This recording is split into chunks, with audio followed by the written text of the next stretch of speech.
你相信仅仅改变一个煮饭的小习惯，就能让顽固的内脏脂肪慢慢消失吗？听上去像天方夜谭，但有人拍着胸脯说这是真的。最近社区里就有一位退休老医生火了，他逢人就神秘兮兮地透露一个听起来难以置信的秘诀，说煮米饭的时候加一勺某种东西，长期坚持，内脏脂肪竟然会悄悄减少，饭后血糖也不再坐过山车，不用吃药，不用节食，就这么简单。这个消息一出，街坊邻居们都半信半疑，纷纷议论开了。有人感叹这也太神奇，也有人半信半疑的嘀咕，哪有这么好的事？刘大爷则乐呵呵地表示，明天他就亲自试上一试。难道一勺小小的配料真有这么神奇的力量吗？其实近些年网络上类似的一勺偏方层出不穷，有人声称在白米饭里加椰子油能够让热量减半，还有人提议煮饭时放点醋可以稳定血糖，甚至连奇亚籽、姜黄这样的新潮食材也进入了大众视野。五花八门的方法看得人眼花缭乱。然而细细想想，这些招数背后有一个共同点，也并非完全没有根据。事实上，类似的思路在古人的智慧中早有体现。例如，在我们老祖宗的食疗经验里，醋一直是餐桌上的养生搭档。饭后喝点醋，据说能刮油，帮助消化。这种说法在古代医书中都有记载。民间还有俗语，饭后一口醋，健康又长寿。可见人们很早就注意到醋的保健作用。而在日本，寿司饭里都会加入米醋调味，许多人相信这样做能让米饭更健康，不易发胖。据说日本有研究测定，冷却并加醋调制的寿司米饭，其升糖指数比热白米饭降低了将近40%。南亚一些国家煮饭喜欢加椰奶或椰子油来增加风味，没想到现代科学发现这其中自有妙处，油脂竟能改变米饭淀粉的结构，让部分热量变无效。南美古文明则早已把奇亚籽当作主食之一，他们或许不知道这种种子富含膳食纤维和欧米伽3脂肪酸，可以稳定能量供给，却意外地契合了现代营养学的原理。印度人更是千百年来钟爱在米饭和咖喱里加姜黄，把食物染成金灿灿的颜色。这种习惯背后也藏着健康密码。由此可见，煮饭加料自古有之，各地都有一些巧思妙想，只是古人未必完全明白其中的科学道理。要弄清楚一勺配料怎么影响我们的身体，先得明白内脏脂肪和血糖的秘密。内脏脂肪指的是堆积在我们肚子深处，包裹在肝脏、肠胃等器官周围的脂肪。它不像皮下脂肪那样看得见、摸得着，因此常常被忽视。但别看不见，内脏脂肪可是健康的隐形杀手。过多的内脏脂肪会让人肚子凸起，俗称将军肚或啤酒肚。更严重的是，它会干扰荷尔蒙和代谢功能，引发慢性炎症，让人更容易患上脂肪肝、2型糖尿病、心血管疾病等。很多看起来不算太胖的人，其实内脏脂肪已经超标，这就是瘦子里面藏着个胖子的现象。所以减掉内脏脂肪对健康尤为重要。再来说说血糖。每次我们吃下一碗白米饭，米饭里的淀粉会被消化成葡萄糖，迅速进入血液。这就好比往高速公路上一下子放进太多车辆，结果血糖值会在餐后快速飙升。为了把过多的血糖疏导出去，我们的胰岛细胞会拼命分泌胰岛素，把葡萄糖运进细胞储存起来，一部分存成肝糖原，还有相当一部分则干脆转化为脂肪堆在身体里，尤其容易堆在腹部，成为内脏脂肪。此时人往往会感觉饭后犯困、疲倦，那是血糖过山车后急速下跌带来的反应。长此以往，血糖的大起大落和胰岛素的过度工作不仅让人容易囤积脂肪，还会让胰岛功能逐渐受损，埋下糖尿病的隐患。那么能不能让血糖别升得那么快呢？当然，最直接的方法就是减少精致主食的摄入，或者用升糖指数低的食物来替代，例如用糙米、燕麦等杂粮替代部分白米，让葡萄糖释放的慢一些，就不会引发胰岛素过度响应。然而白米饭是我们一日3餐的重要部分，要一下子完全不吃或者全部换成糙米，对很多人来说并不现实。于是煮饭加一勺的偏方就显得格外诱人了。如果在不牺牲米饭美味、不大幅改变饮食习惯的前提下，就能让白米饭变得不那么让人发胖，谁不想试试呢？接下来我们就从科学角度看看加进去的这一勺神秘配料到底有什么魔力。首先登场的是椰子油，没错，就是常用于烹饪和烘焙的那种椰子油。几年前，斯里兰卡有研究人员公布了一种神奇的煮饭方法，具体做法是在煮白米饭时加入约1小勺椰子油，然后像平时一样把米饭煮熟，接着把煮好的米饭放进冰箱冷藏至少10到12小时，等到再拿出来吃的时候，研究人员发现这样处理过的米饭中可被人体吸收的热量居然下降了1半以上。这个结果当时引起轰动，甚至被媒体称为米饭减肥的黑魔法。想想看，1半的热量就这样丢失了，白米饭仿佛一夜之间洗白白，从发胖利器变成减肥帮手。不过科学研究少不了较真的后续分析，后来营养学者指出，热量并不会凭空消失，所谓减半指的是人体吸收的那部分热量减少了。椰子油的加入和冷却的过程让米饭中的部分淀粉分子发生结构转变，形成了更多所谓抗性淀粉。简单来说，抗性淀粉就像膳食纤维一样，人体缺乏酶去消化它，它经过小肠时我行我素，不被吸收，直接进入大肠，给肠道菌群当粮食去了。这样一来，原本会变成葡萄糖吸收入血的一部分淀粉，摇身一变成了纤维，提供的可利用热量大大降低。有人打比方说，给米饭里的淀粉穿上了一件防弹衣，让消化酶拿它没办法，只能眼睁睁看它溜走。当然，热量减半的说法有些夸张了，即使产生了抗性淀粉，真正减少的热量也许只有1到2成左右，而且前提是你得按照那个实验方法放足量的油和长时间冷藏。毕竟那项研究是在特定条件下测得的理想结果，现实生活中谁煮饭后还真愿意把饭放冰箱过夜再吃呢？大多数人还是喜欢热腾腾的新鲜米饭。所以后来营养专家也提醒，不要指望1小勺椰子油就让你想吃多少米饭都不发胖。但话说回来，这个方法至少给我们提了个醒，通过调整烹饪方式，确实能改变米饭的消化吸收特性。如果你愿意尝试吃隔夜冷饭或隔夜冷饭再加热，其抗性淀粉含量确实比现煮热饭要高，有助于控制血糖和减少可吸收热量。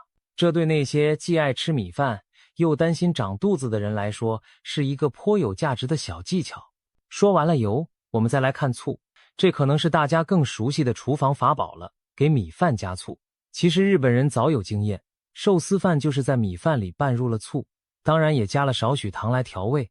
有研究发现，寿司饭相比同量的白米饭，餐后血糖反应明显降低，这背后的奥秘与醋酸，醋的主要成分之一，息息相关。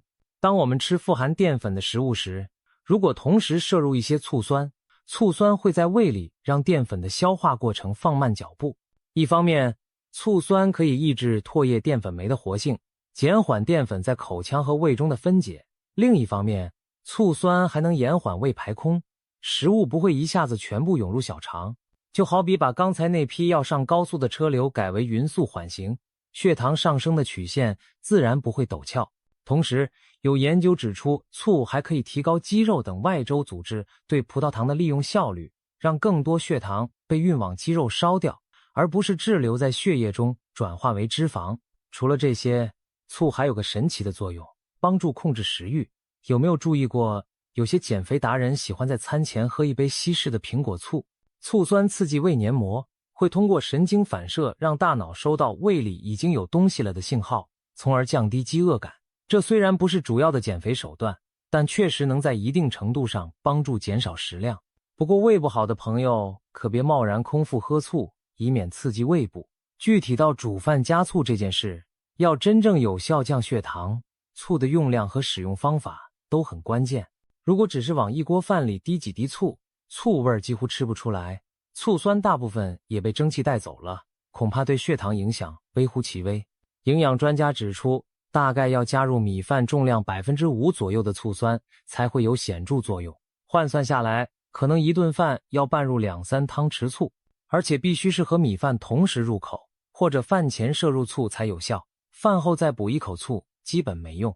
如果煮饭时放大量醋，不仅饭会变酸不好吃，电饭锅内胆可能还经不住长期的酸性腐蚀，因此更实际的做法是，吃米饭时搭配醋汁拌菜或者醋泡食物，比如醋拌黄瓜、醋泡黑木耳等，等于变相实现了给米饭加一勺醋，同样能够降低餐后血糖峰值，而且风味更佳。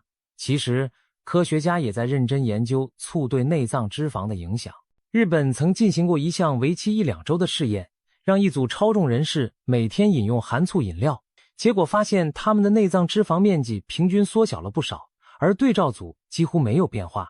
这说明每天摄入适量醋，对减掉内脏脂肪确有一定帮助。饭后一口醋的偏方并非毫无道理。值得一提的是，温度配合醋酸效果更好。瑞典有项有趣的实验显示，研究者让志愿者分别食用热腾腾的马铃薯和冷藏过夜的马铃薯，并比较血糖反应。结果发现，冰过的土豆让血糖上升得慢很多，如果再配上少许食醋一起吃，血糖反应比热土豆降低了40%以上。可见温度和酸度对淀粉吸收影响之大。同理，如果我们把白米饭晾凉一些，配点醋一起吃，血糖波动也会比滚烫的白饭来得和缓。这也解释了为什么寿司、凉饭这样的吃法对糖友相对友好。接下来登场的是超级食物奇亚籽。别看这些黑乎乎的小种子毫不起眼，它们遇水会迅速膨胀，形成凝胶，仿佛一团柔软的小海绵。如果在煮饭时加一勺奇亚籽，或者将白米饭蒸好后拌入一勺泡过水的奇亚籽，会发生什么呢？首先，奇亚籽本身富含膳食纤维和蛋白质，其中将近一半是膳食纤维。遇水后，这些纤维会变得黏黏糊糊，包裹住部分米饭颗粒，延缓淀粉消化。这就好比在米饭和消化酶之间加了一层缓冲垫，让葡萄糖分子不得不排队慢慢进入血液。原本它们可能想一窝蜂涌入，现在被纤维胶质挡一挡，就只能乖乖一个接一个通过了。这样一来，胰岛素有充裕的时间调度，不会被迫一下子处理过量的血糖，脂肪也就不容易堆积起来。更棒的是，膳食纤维还有增加饱腹感的作用。奇亚籽吸水膨胀后体积变大，在胃里占据空间，让人有满足感，不容易吃过量，也不容易很快感到饿。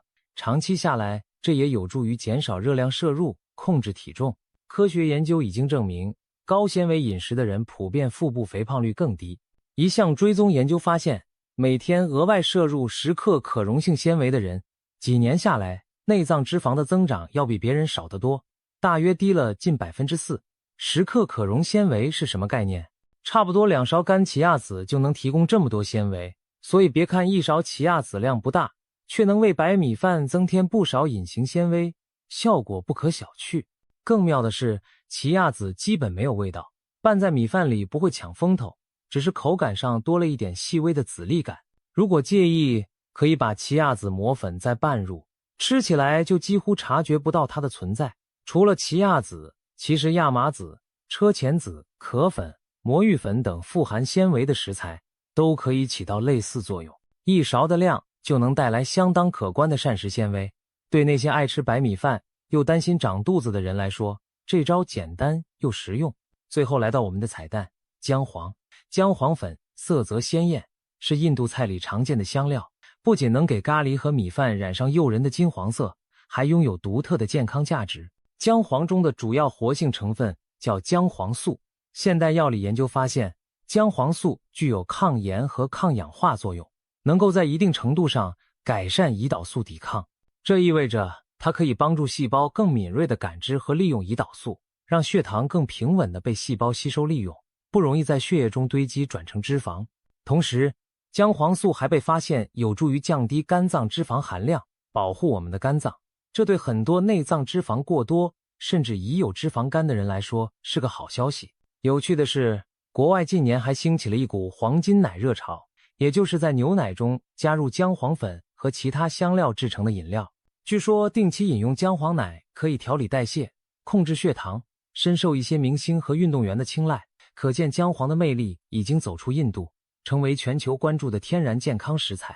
事实上，一些小型临床试验给2型糖尿病患者补充姜黄提取物，结果显示他们的空腹血糖和血脂指标都有所改善，说明姜黄确实在代谢调节上有一定效果。将姜黄粉1小时加入煮米饭的水中，米饭会变成诱人的淡黄色，带有微微的异国香气。虽然姜黄本身略带土腥和辛辣味，但一食量不会让米饭的味道产生明显变化，大多数人稍加适应就能接受。如果还是觉得有点不习惯，可以加几滴油一起煮，或者加一点黑胡椒调味。有说法是黑胡椒中的胡椒碱能提升姜黄素的吸收效率。长期来看，常吃姜黄饭，让身体处于一个低炎症、敏感度好的状态，对于抑制内脏脂肪的累积是有潜在益处的。难怪印度传统医学阿育吠陀里，姜黄被视为神奇药草，常用于调理各种代谢疾病。当然，我们也不能指望一勺姜黄粉下肚就立马瘦腰围，但作为日常饮食的一个健康加分项，它胜在安全、天然，还能为平淡的米饭增色添香，何乐而不为呢？讲了这么多一勺的妙用，归根结底，它们体现的都是一个原理，在摄入精白米这样的高碳水主食时，额外增加一些干扰因子，来降低血糖冲击。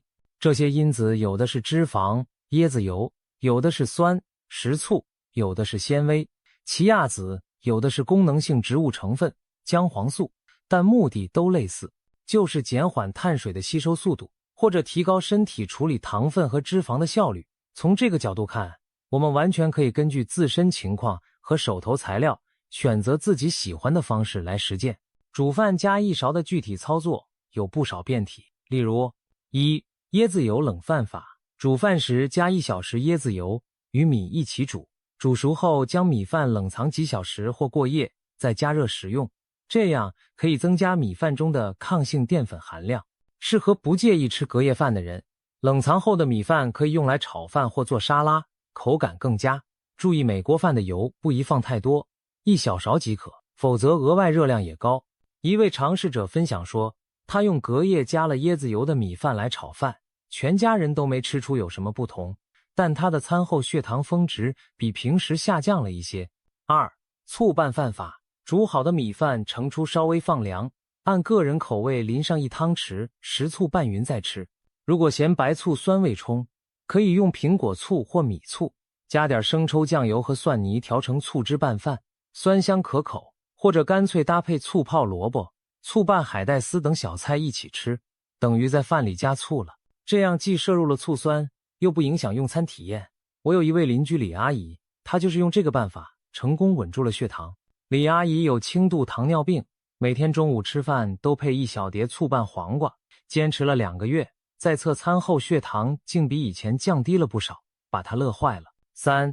粗粮混搭法。在白米中加入1到2勺燕麦粒、薏仁、大麦米等杂粮同煮，这些全谷物富含纤维和矿物质，不但降低米饭的升糖指数，还让口感更丰富。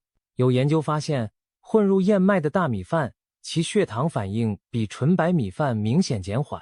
肠胃较弱的人可以提前将杂粮浸泡几小时再煮，使其更软烂好消化。我妈妈起初不爱吃杂粮饭，嫌味道怪。后来我教他每次煮白米时加一把泡软的燕麦和薏仁一起煮，结果他发现米饭并没有变难吃，反而更香更耐嚼，而且吃完后不容易饿。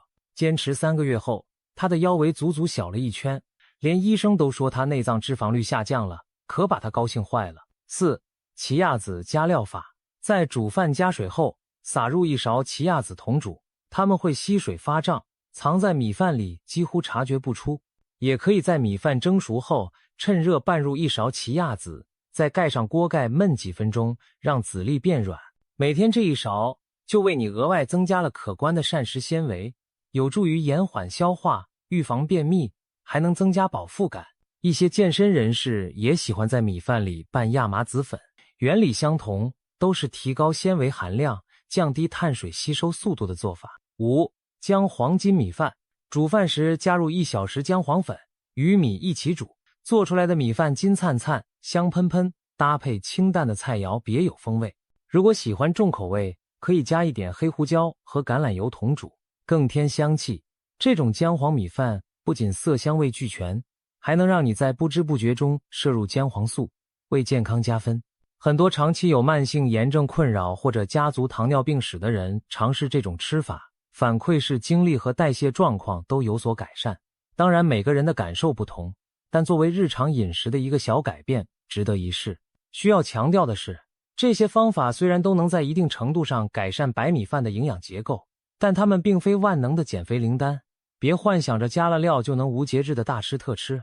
控制内脏脂肪，归根结底还是要靠整体均衡的饮食和适量运动。这一勺的妙招更像是锦上添花的小助手，帮你在日常习惯中多一分主动权。例如，平时最好养成先吃蔬菜和蛋白质，再吃淀粉主食的顺序，少喝含糖饮料，保证充足睡眠等等。这些生活习惯同样重要。如果只顾往米饭里加料，其他方面却不管不顾，内脏脂肪照样会找上门来。